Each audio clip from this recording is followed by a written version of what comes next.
Ali tá aqui, né?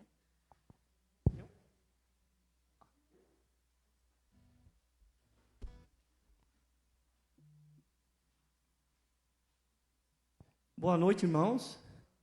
Graça e paz da parte de Deus, nosso Pai, e do nosso Senhor Jesus Cristo.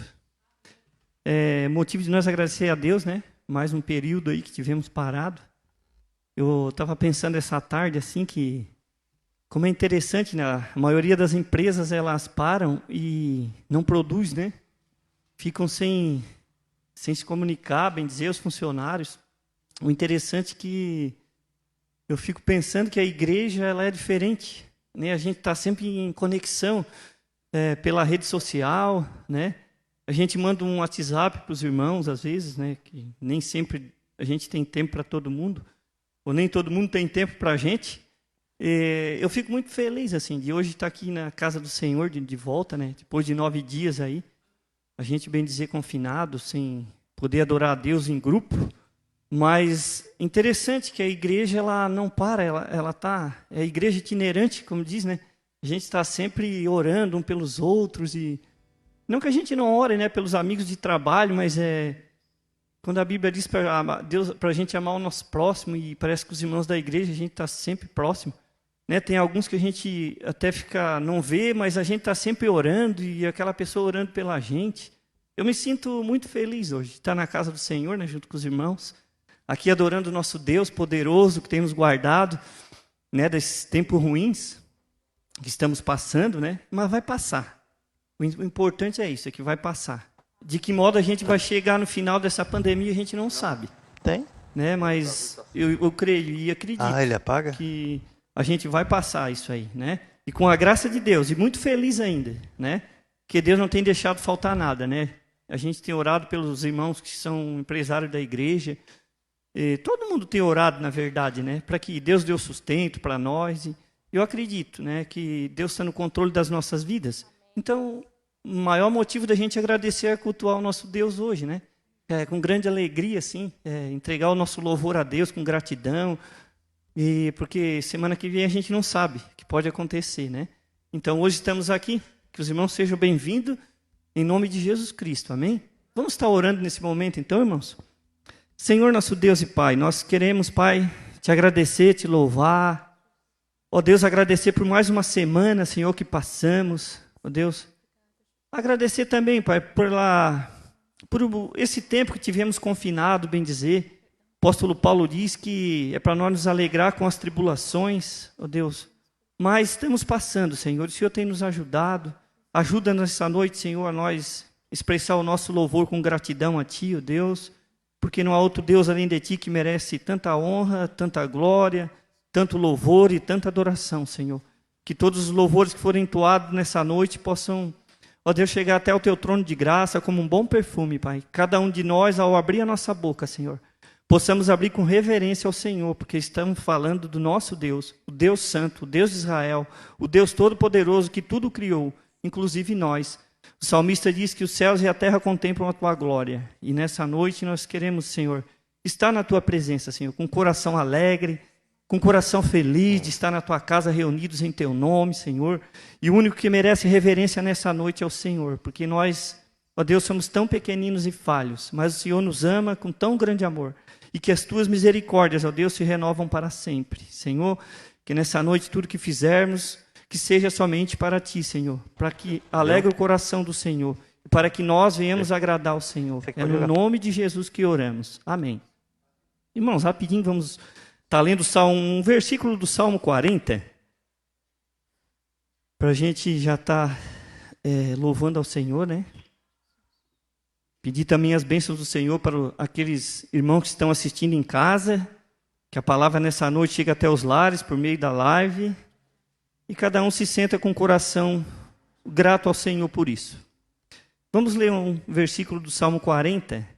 Esperei confiamente pelo Senhor, e Ele se inclinou para mim, e me ouviu quando clamei por socorro. Tirou-me de um poço de perdição, e de um tremedal de lama. Colocou-me os pés sobre uma rocha, e me firmou os passos. E me pôs nos lábios um novo cântico, um hino de louvor ao nosso Deus. Muitos verão essas coisas, temerão e confiarão no Senhor.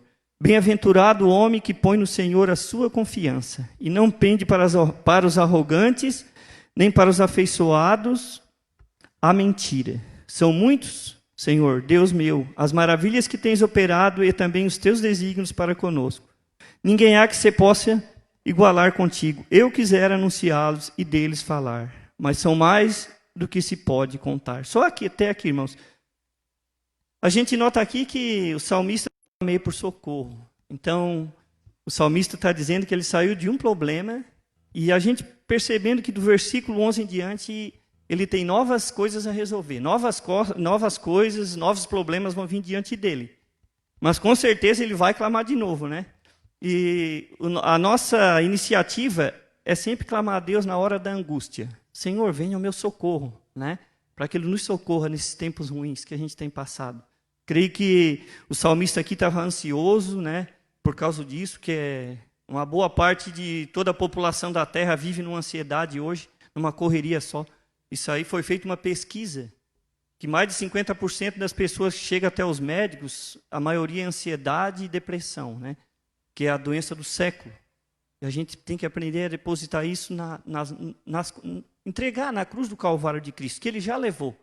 Não quer dizer que a gente não é ansioso. Todos nós temos um pouco de ansiedade. Mas a gente, quando deposita, a gente passa por isso com mais facilidade, né? A gente consegue vencer isso, através do nome de Jesus. Amém? Então, o grupo de louvor, vamos chamar aqui para a gente estar louvando a Deus, né? Que já estão aqui. Amém. Boa noite, irmãos, paz e graça, amém. Quero convidar você a se colocar de pé, você que está aqui conosco. Quero convidar você que está no teu lar, vamos todos juntos nos reunir com o nosso coração cheio de gratidão ao Senhor por essa oportunidade que Ele nos concede, porque é maravilhoso poder nos reunir como igreja, estarmos na presença do Senhor e adorar Ele, amém? Então, com toda alegria em nosso coração, vamos cantar ao Senhor. Rei do meu coração, seja a minha fortaleza. Tu és a minha fonte eterna, Senhor. Tu és a nossa canção, Jesus. Tu és o Rei do nosso coração, Senhor. Tu és o Senhor que comanda as nossas vidas, Pai. Rei do meu coração, seja a minha fortaleza, minha fonte eterna és, oh, minha canção. Rei do meu coração, seja o meu esconderijo, razão do meu viver, razão do meu viver, oh, minha canção. Tu és bom, tu és bom, bom, bom. Tu és bom, tu és bom, bom, bom. Tu és bom, Senhor, tu és bom. Cante pra Ele, tu és bom, Senhor. Tu és bom,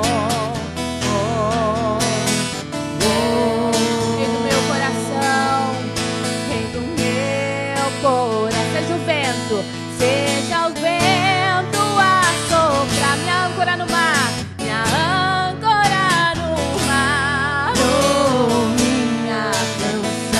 Rei do meu coração, Rei do meu, seja o fogo a queimar, seja o fogo a queimar, a voz a ecoar, oh, minha canção. Rei do meu coração,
Nesse momento a gente vai fazer o momento dos dízimos e ofertas. Você que trouxe o teu dízimo, a tua oferta, segura em tuas mãos. Estaremos orando ao Senhor logo em seguida, cantando mais uma canção, e você pode estar dizimando e ofertando, amém? Senhor, graças damos a Ti por esse momento, Pai. Queremos agora, Deus, Te louvar, ó Deus, com os dízimos e as ofertas, ó Pai. Somos gratos ao Senhor pela Tua provisão, Deus. Somos gratos ao Senhor pelo Teu sustento, Pai. Que o Senhor continue abençoando a Tua igreja, Senhor. Que o Senhor continue, Senhor, provendo, Senhor, sobre cada vida, Pai. Supre, Senhor, as necessidades dos Teus filhos, ó Deus. É o que nós Te pedimos, Pai, e Te agradecemos em nome de Jesus. Amém? Graças a Deus.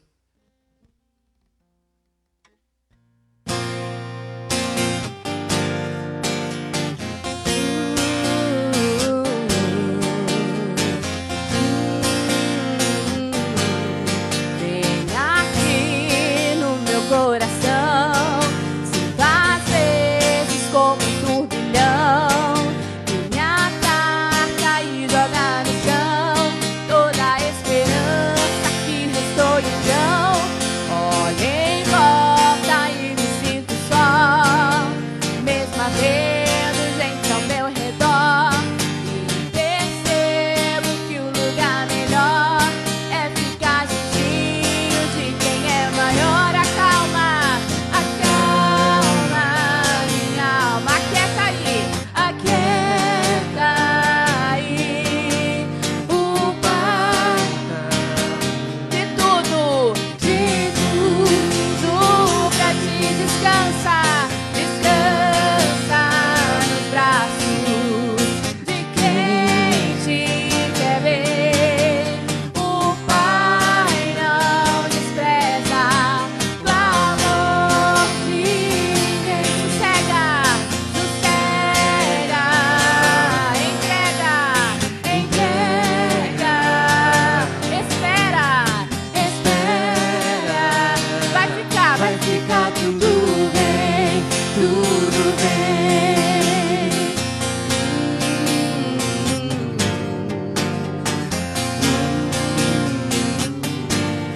Vem aqui no meu coração, já não sinto aquele turbilhão, e no chão eu só vou me prostrar, porque minha alma quer me adorar.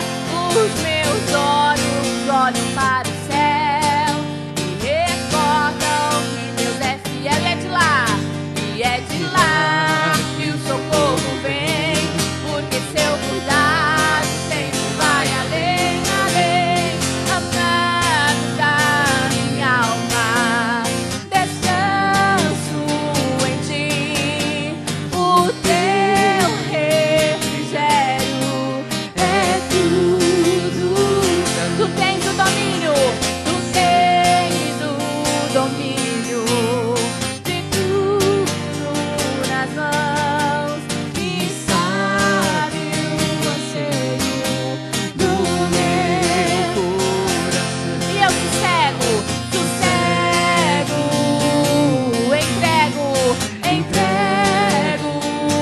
e espero, vai ficar tudo bem. Acalma minha alma, Senhor, acalma minha alma, aquieta aí, o Pai tá cuidando de tudo pra ti. Descansa, descansa nos braços de quem te quer bem.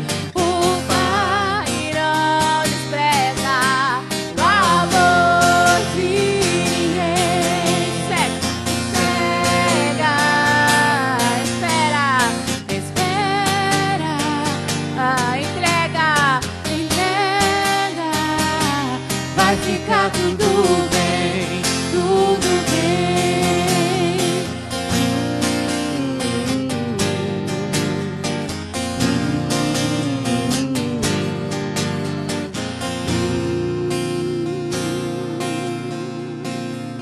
Aleluia, Jesus. Vamos cantar ao Senhor, que Ele é tudo para nós, amém? Ele é o alfa, Ele é o ômega, Ele é o princípio, Ele é o início, Ele é o fim, Ele é o Senhor das nossas vidas. Nós estamos aqui para te adorar, Jesus. O nosso coração se alegra, Pai, estar em tua presença, adorar o Senhor, ó Deus.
Alfa e Ômega.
Obrigado, Jesus. Recebe, Senhor, esse louvor, essa adoração como um cheiro suave até o teu precioso santo trono, Pai.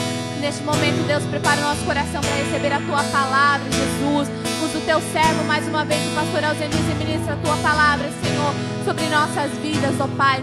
Que vidas sejam alcançadas, ó Deus. Que vidas, ó Deus, possam, Senhor, receber a tua palavra, Jesus, e se render aos teus pés, ó Pai. Queremos orar e interceder também pelas nossas crianças que estão em casa, Senhor, não estão podendo estar aqui conosco, Pai, que o Senhor possa estar guardando, cuidando, dando sabedoria a cada pai, Senhor, para estar instruindo e conduzindo essas crianças, ó Deus, nos teus caminhos, nos teus propósitos, ó Pai. É o que nós te pedimos e te agradecemos em nome de Jesus. Amém e graças a Deus. Amém. Eu quero chamar o pastor e quero também avisar que nós temos atividades para os juniores, para o maternal, depois do culto. Você, pai e mãe, me procura. Amém?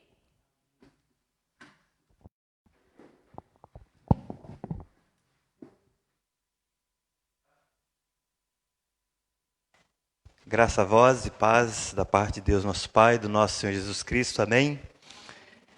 Eu quero convidar você a abrir a sua Bíblia lá na carta de Pedro, 1 Pedro. Nós estamos chegando ao término, quase no finalzinho.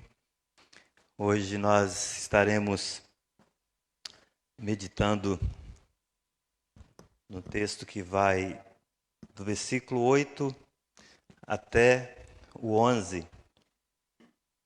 O capítulo é o 5, 1 Pedro, capítulo 5.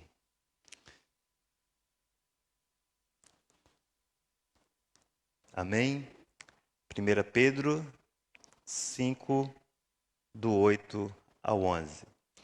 Eu vou fazer a leitura aqui na minha Bíblia, eu uso a versão Almeida do século 21, e você acompanha aí na sua Bíblia, você que está aqui nesta noite, aqui conosco, e os demais que nos acompanham aí das suas casas. Acredito que os irmãos lá de Urubici também estão nos acompanhando. Urubici está em lockdown, isolamento total, e lá eles também não podem se reunir nem mesmo com as restrições. Então vamos fazer a leitura, sentados mesmo como vocês estão. O texto de 1 Pedro, capítulo 5, do versículo 8 ao 11, diz assim: Tende bom senso e estai atentos. Gosto muito da versão Almeida, que diz: sede sóbrio e vigiai. Tá? Se você tem a Almeida Revista e Corrigida, ou Revista Atualizada, ou a nova tradução, a nova Almeida, ela traduz essa passagem assim. A minha diz assim: tende bom senso e estai atentos.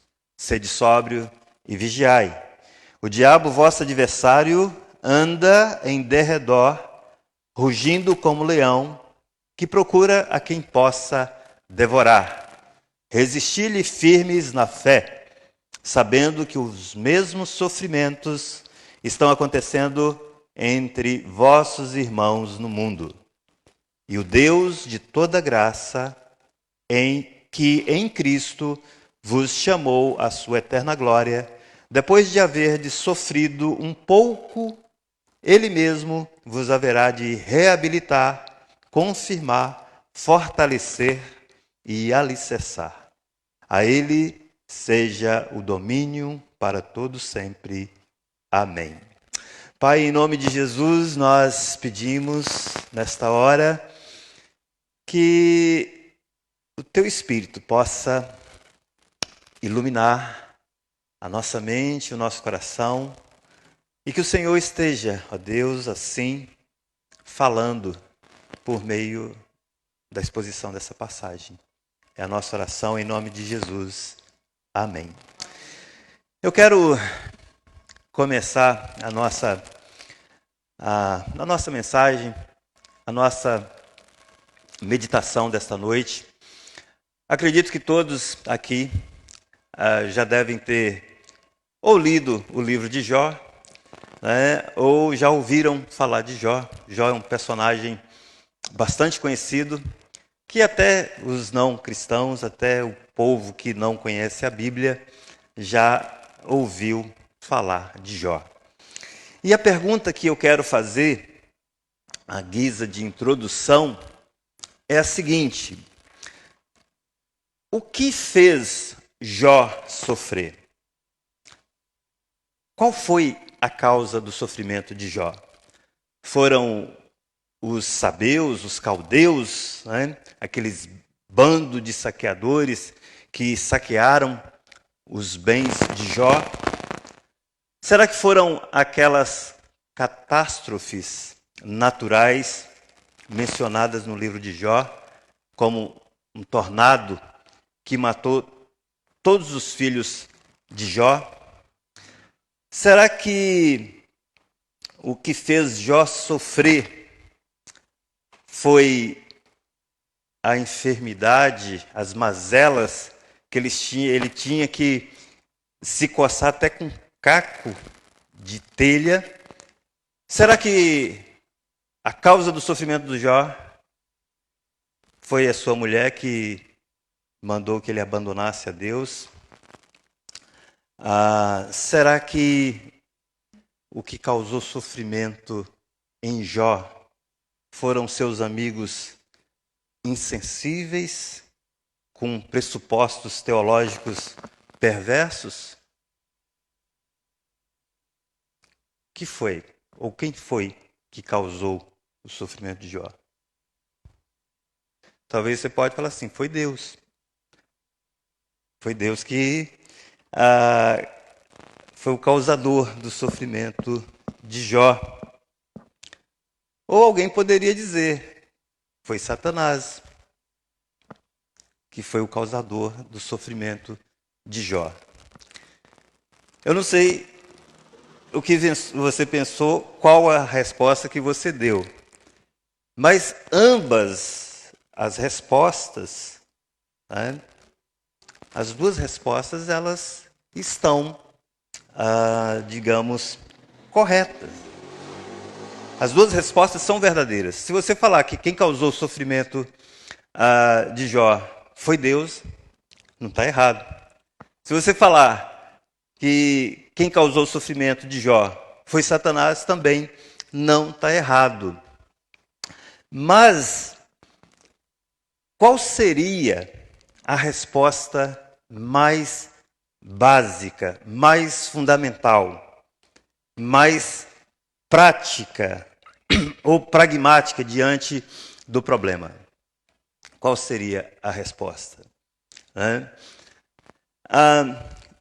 Agora fazer uma outra pergunta. Nós lemos aqui o texto, a gente tem falado, conhecido um pouquinho o contexto de 1 Pedro. Aqueles crentes que viviam ali na província da Ásia Menor, eles estavam também passando por algum sofrimento. E aí eu pergunto, quem é que está por detrás do sofrimento desses leitores de Pedro?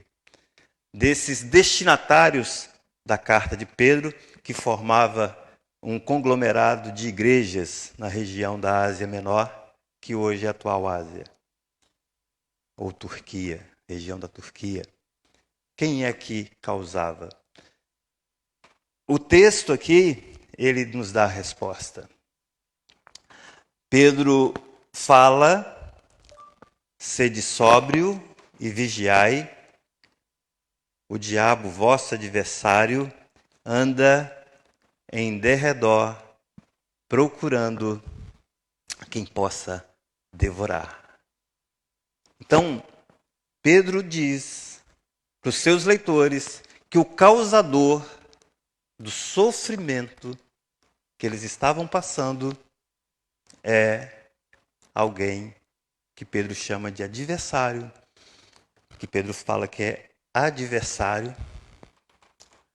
E essa palavra adversário, ela traduz a palavra hebraica Satã. E Pedro dá um nome para esse adversário. Ele diz que esse adversário é o diabo. E a palavra diabo significa difamador, significa falso acusador. Segundo o texto, a causa fundamental ou o causador do sofrimento daquele povo, daqueles seguidores de Jesus, é o adversário, o diabo. Então, o que está por trás dessas forças contrárias que se opõem à igreja, que se opõem aos crentes, é um poder maligno. E Pedro pensa nesse poder maligno como um grande inimigo. E ele diz que esse adversário, ele anda em derredor, procurando ou à procura de alguém para que possa tragar. E a gente tem que lembrar que Pedro está escrevendo para crentes. A ideia, o sentido do verbo andar, e o verbo está num presente indicativo ativo, no texto original, que indica uma ação contínua do diabo ao nosso redor, ao redor do povo de Deus. O diabo, ele está à espreita. E Pedro diz que ele procura a quem possa devorar. Talvez uma tradução possível seria tragar. Né? A Almeida Revista e Corrigida traduz como tragar. O diabo procura um crente para poder tragar. Ele está falando com crente. Não está falando do ímpio. Não está falando do incrédulo. Ele está falando com pessoas crentes. Como eu e você, que cremos em Jesus. A Bíblia de Jerusalém fala que o diabo procura alguém para comer. Mas literalmente mesmo o significado da palavra no original é beber. Mas a Bíblia de Jerusalém traduz como comer. O diabo procura um crente para comer, para abocanhar. Então, essa metáfora que Pedro usa para falar do diabo como leão,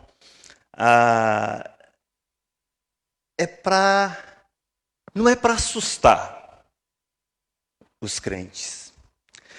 Tem dois problemas sérios quando nós, crentes em Cristo Jesus, lidamos com essa questão.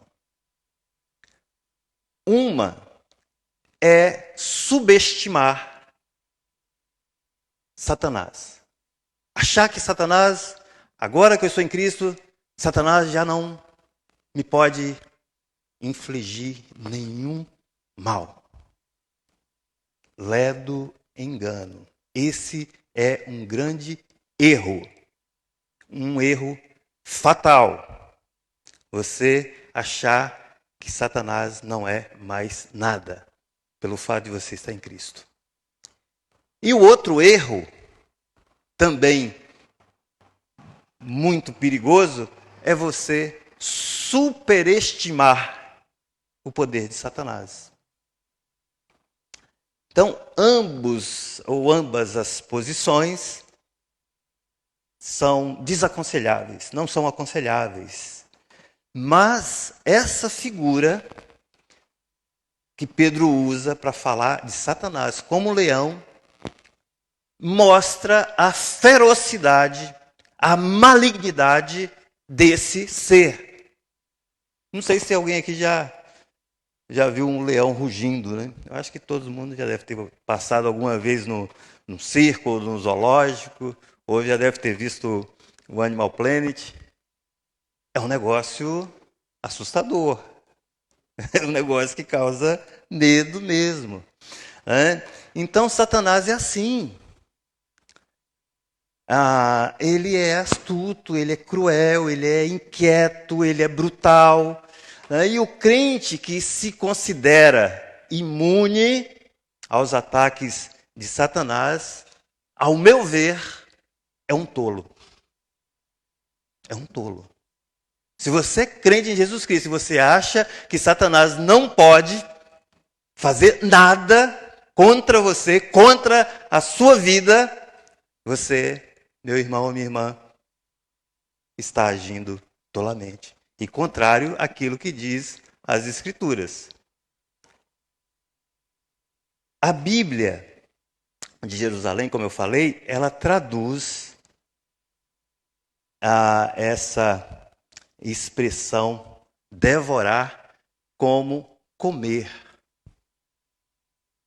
Você sabia que você e eu fazemos parte do cardápio de Satanás? Ele está à espreita. Satanás ele está com fome. E ele quer que nós sejamos o cardápio. Então, ele está sempre à procura dos nossos pontos fracos. E é por isso que ele ronda. Quando eu estava lá na casa da minha mãe, o tempo está passando,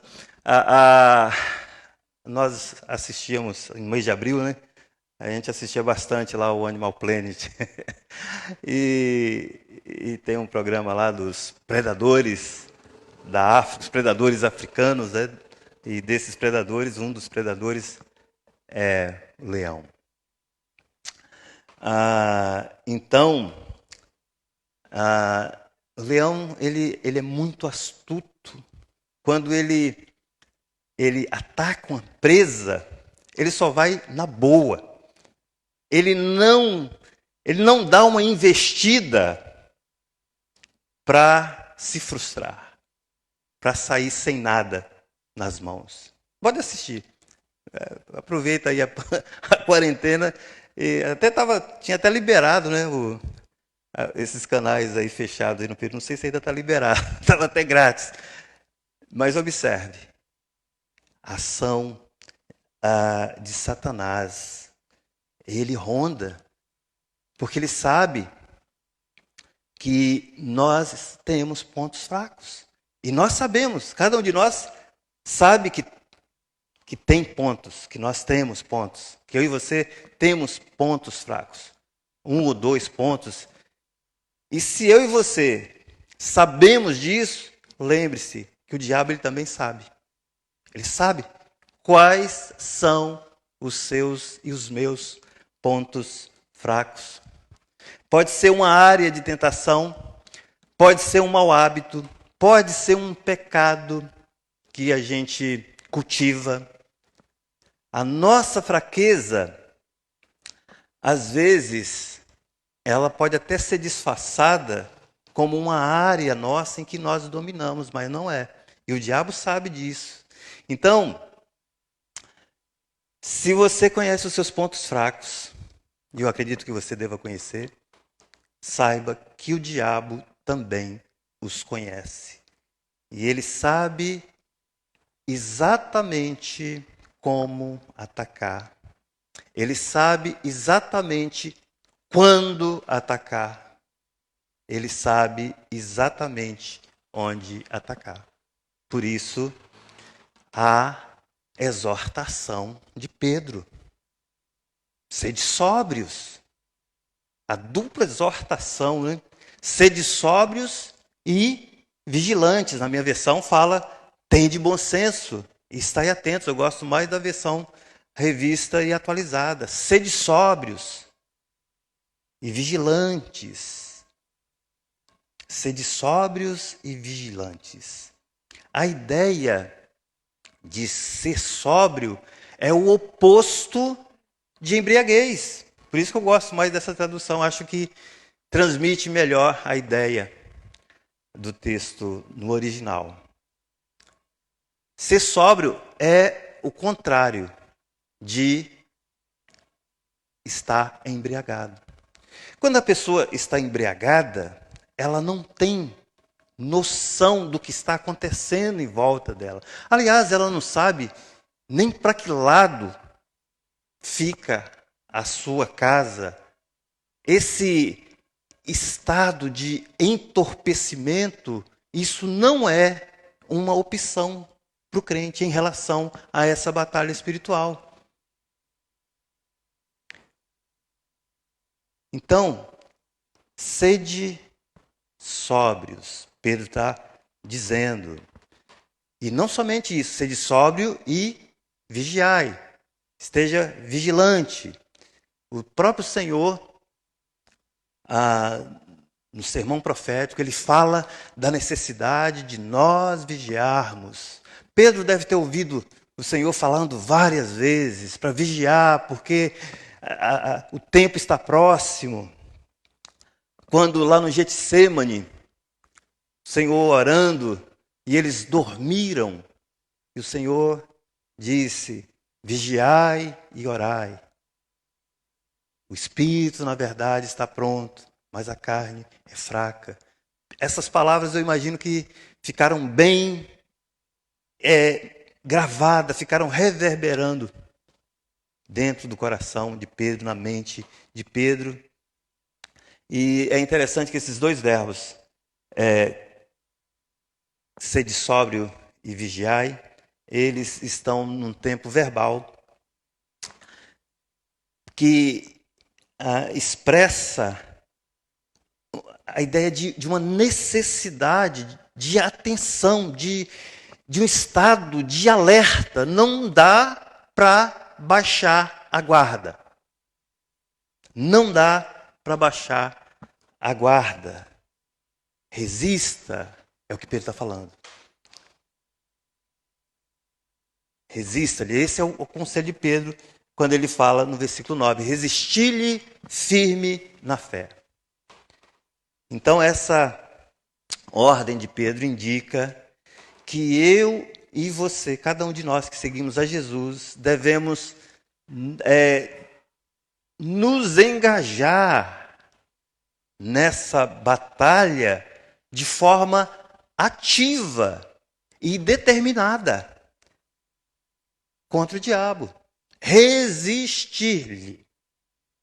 Resistir-lhe. A ordem é resistir. Tiago usa a mesma expressão lá no capítulo 4, versículo 17, quando ele diz: resistir ao diabo e ele fugirá de vós.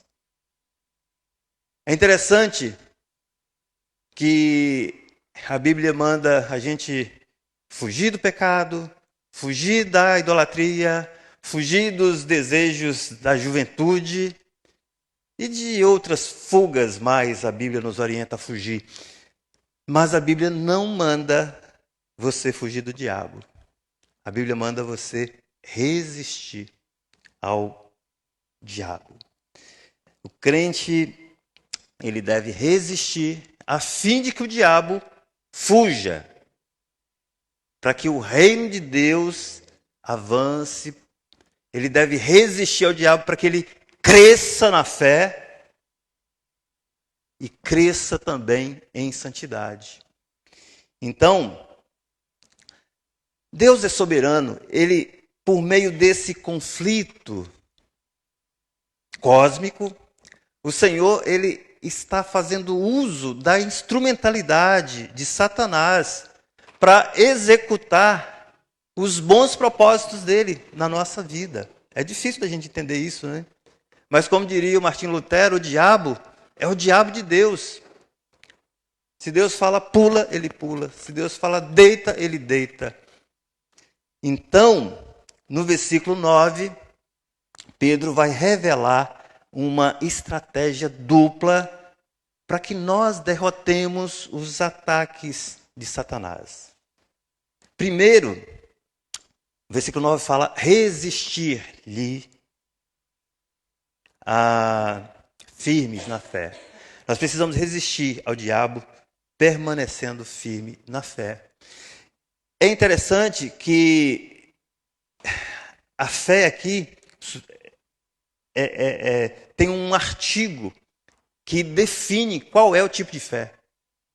não é fé na fé, não é fé em você, não é fé em algum suposto poder ou suposta habilidade e sabedoria que você tem. Nós não derrotamos Satanás permanecendo firmes na nossa fé. Porque somente a nossa fé não é pária contra esse ser maligno, contra o poder infernal do diabo. Nós devemos permanecer firmes na fé. Isso significa que nós devemos permanecer firmes nas Escrituras sagradas. Quando a gente está passando por alguma tempestade, a gente precisa de um lugar seguro para nos abrigar dessa tempestade. A palavra de Deus é o fundamento, o lugar seguro para que nós enfrentemos a Satanás. E nós temos exemplo disso. Em Mateus 4, Lucas 4, nos é dito que o Espírito conduziu Jesus ao deserto e ali ele foi tentado pelo tentador, pelo adversário, pelo diabo, por Satã. Existem infinidade. Aqui é chamado de leão, mas ele também é a serpente que enganou Eva lá no Jardim do Éden. E ali, no deserto, Jesus venceu o tentador pela palavra. Depois você pode ler Mateus 4, Lucas 4. Então, na sua própria força, nem eu e nem você, com as nossas forças de nós mesmos, nós seremos páreos para o diabo. Então, quando nós permanecemos firmes na fé, na palavra de Deus, então nós os derrotamos. Então, o segundo ponto, o princípio, digamos, que Pedro nos orienta aqui no versículo 9, é que nós devemos, no meio dessa batalha, desse conflito, nós devemos nos lembrar que os nossos irmãos, em vários lugares do mundo, estão passando pelo mesmo sofrimento. Os nossos irmãos e irmãs, nesse exato momento, existem muitos deles que estão firmes diante do ataque de Satanás ao redor do mundo. Pedro, eu penso que ele acrescenta isso aí para encorajar os seus leitores a enfrentarem o próprio sofrimento deles. Como que ele diz assim, vocês não estão sozinhos. Tem muitos irmãos de vocês que estão sofrendo. E se você, meu irmão, minha irmã, que está sofrendo, que está passando por luta por conta dessa pandemia e os desdobramentos de tudo isso, e de repente você está cansado, de repente você está enfadado e pensando em desistir, lembre-se que existem irmãos nossos que estão sofrendo. Irmãos lá na Coreia do Norte. Se você acha que está difícil aqui, imagina para o nosso irmão que vive lá na China. Em outros países que perseguem cristãos. Então, esse sofrimento não é um caso isolado. Em qualquer lugar do mundo, o crente ele vai sofrer. Num grau ou no outro grau, ele vai sofrer. Ele irá sofrer. Por quê? Porque a Bíblia fala que em Cristo nós fomos transportados do império das trevas. Paulo fala isso lá em Colossenses. Nós fomos transportados do império das trevas para o império, para o reino do bem-amado Filho de Deus. Nós já entramos numa nova ordem, num novo mundo, mas nós ainda estamos dentro dessa velha ordem. E, evidentemente, viver os valores do reino vai nos causar algum infortúnio. Esses crentes aqui para os quais Pedro escreve Eles deixaram de fazer muitas coisas que eles faziam antes, de participar das festas, das festanças, dos festivais. E por isso eles também eram perseguidos. Ainda não tinha chegado, segundo alguns estudiosos, uma perseguição do império. Mas eles sofriam em qualquer lugar.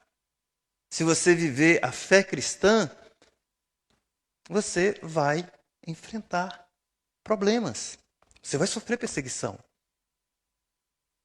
É até interessante que a gente teve uma discussão, uma conversa, numa reunião do Conselho de Pastores.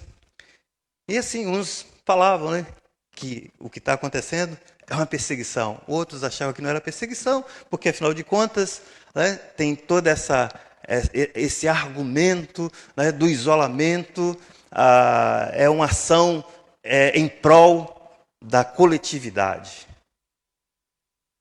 Mas olhando a coisa da perspectiva bíblica, desse conflito, é uma perseguição. É uma perseguição. Só que é assim, enquanto eu e você... Não estou pregando a rebelião, ainda não. Enquanto eu e você estiver dizendo amém para tudo o que nos mandam fazer, amém, amém. Você vai ficar aí, amém. Você vai fazer isso, amém. Você vai fazer isso, amém. Enquanto estivermos falando amém para tudo que nos impõe, não vai ter problema. Porque era assim lá no primeiro século. Você só tinha problema com o Império Romano, sabe quando? Quando você era confrontado e você era obrigado a dizer: quem é o seu Senhor? É César ou é esse Jesus? Se você falar, é César, tudo bem. Não tem nenhum problema para o império, não tem nenhum problema para você como um crente, desde que você reconheça que César é o Senhor. Mas um crente genuíno, jamais ele vai dividir a sua lealdade. E quando essa lealdade em Cristo for colocada em xeque de maneira clara, você vai ter que optar. E aí você vai saber. Eu e você vamos saber exatamente o que é perseguição. Por enquanto não sabemos. Aliás, há quem diga que existe todo um movimento por detrás desses acontecimentos, já nos treinando, preparando a nossa mente para saber, para eles terem uma ideia, até que ponto nós estamos suscetíveis ou somos tão obedientes assim. Então é de se pensar. É bom a gente começar a pensar nessa possibilidade. Vai chegar um momento em que a minha fé em Jesus, a tua fé em Jesus, estou falando no nosso contexto aqui, ela vai ser confrontada e você vai ter que optar entre a lealdade a Cristo, ao seu Senhor, ou ao diabo. Porque é ele que está por detrás. Entenda isso. Não estou entrando em teoria de conspiração, não. Mas é o diabo que está por detrás. Então, Pedro diz: sede sóbrio e vigilante. Seja firme em sua fé. Resista ao diabo. Nós precisamos agir assim para nos mantermos firmes contra esses ataques de Satanás. Esse ataque pode ocorrer no diabo, na nossa vida, em qualquer momento. Ele pode atacar de qualquer fonte. Se você expor uma fraqueza sua, o diabo entra. Só uma fraqueza, só um vacilo e o diabo entra. Então, resista ao diabo. Essa é a exortação de Pedro. né? Mas nós temos em quem buscar força para resistir. Já falamos que é fé na palavra de Deus, mas nós buscamos a força para resistir a Satanás está no próprio Deus. Pedro, ele termina essa porção da carta, essa série de exortações com uma bênção. Versículo 10 e 11 fala assim: e o Deus de toda graça, que em Cristo vos chamou à sua eterna glória, depois de haverdes sofrido um pouco, Ele mesmo vos haverá de reabilitar, confirmar, fortalecer e alicerçar. A Ele seja o domínio para todos sempre. Amém. Como que a gente vai lidar com o sofrimento, com os ataques, com o estresse que o irmão Carlos compartilhou, o estresse que isso está gerando, esses tempos de incerteza, de problemas, como que nós vamos lidar com isso? Pedro dá a resposta. Olhe para além do presente, olha para o futuro. Olhe um pouco mais adiante. O texto fala, depois de haverdes sofrido um pouco. O que é toda a vida? O que é a eternidade? Comparada com 10, 15, 20, 30, 50, 80, 90 anos. O que é isso comparado com a eternidade? O que é a doença agora? Se mais tarde nós vamos ter cura. O que é a rejeição agora? Se logo a pouco nós seremos acolhidos pelo Senhor. O que é a falha que cometemos agora? Se logo depois virá o sucesso do crente. O que é a perseguição agora? Comparado. O apóstolo Paulo ele fala que a nossa leve, momentânea perseguição, o sofrimento desse momento não é para ser comparado com o peso eterno da glória. Então, embora essa realização final ela venha no céu, aqui nós temos algumas promessas que se aplicam já agora. Pedro usa 4 palavras para descrever o que Deus fará pelo povo dele, aqueles que estão sofrendo. Ele fala aqui na minha versão, fala de reabilitar. Na Almeida fala aperfeiçoar, que significa terminar, completar, reparar. Um processo que foi iniciado e que Deus vai levar a cabo. Então Deus, a obra que Ele começou, Paulo fala isso em Filipenses, a boa obra que Ele começou, Ele vai levar a cabo, Ele vai concluir. Ele não vai deixar inacabado, Ele não vai deixar pela metade. Confirmar ou firmar, o próprio Deus, Ele vai dar tudo o que você precisa para concluir a tarefa. Confirmar ou firmar é fortificar, é dar força. O próprio Deus é que fortalece a nós, os seus filhos, em meio às lutas. E por fim ele fala de alicerçar. Na minha versão está alicerçar.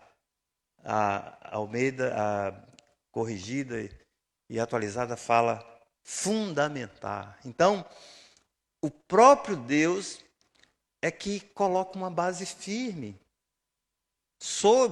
debaixo dos nossos pés. A Bíblia Viva, ela traduz essa parte do versículo 10 do seguinte modo, essa última parte. Fala assim, Deus, pessoalmente o buscará, o colocará firmemente no lugar e o tornará mais forte do que nunca. E por que Deus vai fazer isso? Porque Ele é o Deus de toda graça. Que expressão linda, né? O Deus de toda graça. Literalmente significa o Deus de todo tipo de graça. Se você está confuso, Deus tem graça para você. Se você está triste, Deus tem graça para você. Se você está doente, Deus tem graça para você. Se você está chateado, Deus tem graça para você. Se você está chateado com alguma coisa, Deus tem graça para você. Se você se sente culpado, Deus tem graça para você. Se você sente vontade de desistir, está desanimado, Deus tem graça para você. Se você se sente que tudo está desmoronando ao seu lado, que o mundo se voltou contra você, Deus tem graça para você. Seja qual for o tipo de graça que você precisa, Deus tem um suprimento ilimitado. Então, Ele é o Deus de toda graça. Ele é o Deus de toda graça. E o versículo 11 fala assim: a Ele seja o domínio para todo sempre. Amém. Então Ele tem graça para todas as necessidades, né? E Ele tem o poder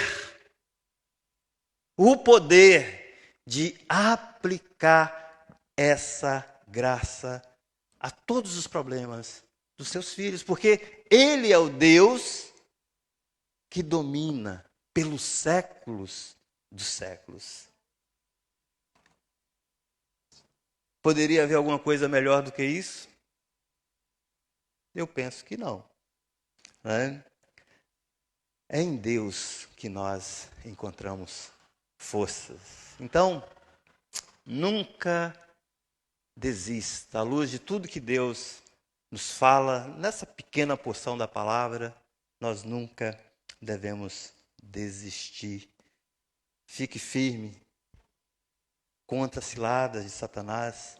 Não ceda ao medo, ao desespero. Nunca desista. Deus, Ele pode fazer e faz coisas extraordinárias em nós e através de nós. Amém? Vamos fechar os nossos olhos e vamos estar encerrando esse momento. Pai, nós queremos agradecer ao Senhor, porque o Senhor é o Deus de toda graça e nós fomos alcançados por essa graça. O Senhor nos salvou, conforme diz o texto, Deus, para a glória eterna. E o Senhor mesmo prometeu, ó Deus, que irá nos reabilitar, nos firmar e nos fundamentar, ó Deus. Pai, nós pedimos ao Senhor que esteja, ó Deus, encorajando-nos, confortando o nosso coração e nos dando, ó Deus, essa sobriedade, vigilância, Senhor, para resistirmos na fé todas as investidas de Satanás, Pai. Nos ajuda, Senhor, nos ajuda, porque nós queremos que o nome do Senhor seja conhecido aqui nessa terra. Nós queremos que o nome do Senhor seja exaltado aqui nessa terra. Obrigado, Senhor, por esse tempo. Nós queremos encerrar este momento pedindo que essa graça